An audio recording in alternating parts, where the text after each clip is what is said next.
Sveiki visi, šioje pamokoje greitai aptarsime dar kelis lentelių atributus ir tikrai labai neilgai truks ši pamoka, tiesiog parodysiu pavyzdį su tais dviejais atributais. Na tai nutrinkime šios atributus, palikime tik borderį ir dabar atrodo visą tai štai taip.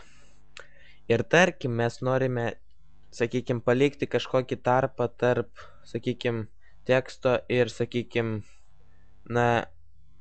tų linijų, tų aplink, sakykime, tekstą.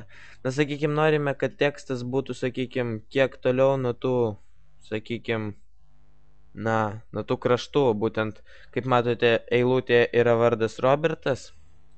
Ir tarkim, mes norime, kad nuo tų sienų tas tekstas, tai yra Robertas, būtų kiek toliau. Ir tuomet mes tiesiog galime naudoti atributą cell padding. Ir šis atributas mums leis, sakykime, būtent padaryti tą tarpą tarp tų sienelių. Ir tarkim, mes norime, kad būtų, sakykime, tas tekstas per 10 pikselių nuo kiekvienos sienelės.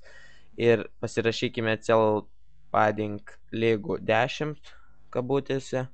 Ir atsinaujinkime svetainę. Kaip matote, dabar viskas taip, kaip buvo. Atsinaujinkime ir štai kaip viskas bus. Tiesiog tekstas yra per 10 pikselių nuo kiekvienos tos sienelės. Ir todėl visa tai atrodo štai taip. Puiku, ar ne? Taip pat mes galime padaryti, kad kiekviena eilutė, kiekvienas stulpelis būtų per kažkiek pikselių vienas nuo kito. Tai tam mes galime naudoti cell spacing. Ir tarkim 5.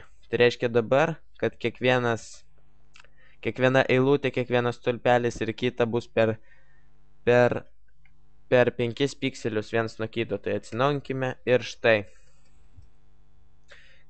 Galbūt dar neaišku, bet tarkim, jeigu parašytume 15, tai štai. Tai reiškia, kad pati lentelė yra šitas kvadratas visas, ir jį tiesiog turi, sakykime, jį turi borderį, 1 pikselio, juodas borderis. Toliau eina pirma eilutė ir joje, kaip matote, 2 stulpeliai. Vardas ir amžius. Ir sakykime, kadangi mes nurodėme cell spacing 15 pikselių, tai reiškia, kad kiekvienas tas stulpelis, eilutė ir panašiai bus per 15 pikselių vienas nuo kito. Tai reiškia, kad tiesiog aplink kiekvieną, sakykime, tą blokelį, stulpelį, ar kaip čia tai pavadinus, tiesiog, sakykime, aplink kiekvieną tą TD, tai yra stulpelį, bus 15 pikselių atstumas. Tai reiškia, kad, tarkim, jeigu lentelė yra ir ten bus tik vienas, sakykime, vienas stulpelis toje lentelėje ir viena eilutė, tai reiškia, kad tas stulpelis bus per 15 pikselių nuo visų sienų. Tai tiesiog, kaip matote, tekstas yra per 10 pikselių nuo, sakykime, stulpelio sienų, o stulpelis yra per 15 pikselių, sakykime, nuo viso kito. Tikiuosi supratote, jeigu ne, pasipraktikuokite ir tikrai suprasite. Taigi 2 nauji tagai, tai yra 2 nauji atributai cell padding ir cell spacing.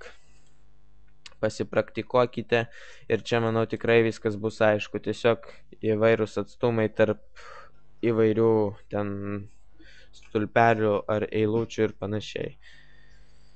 Taigi, tikiuosi, kad supratote, laukite kitų pamokų, nepamirškite prenumeruoti ir viso.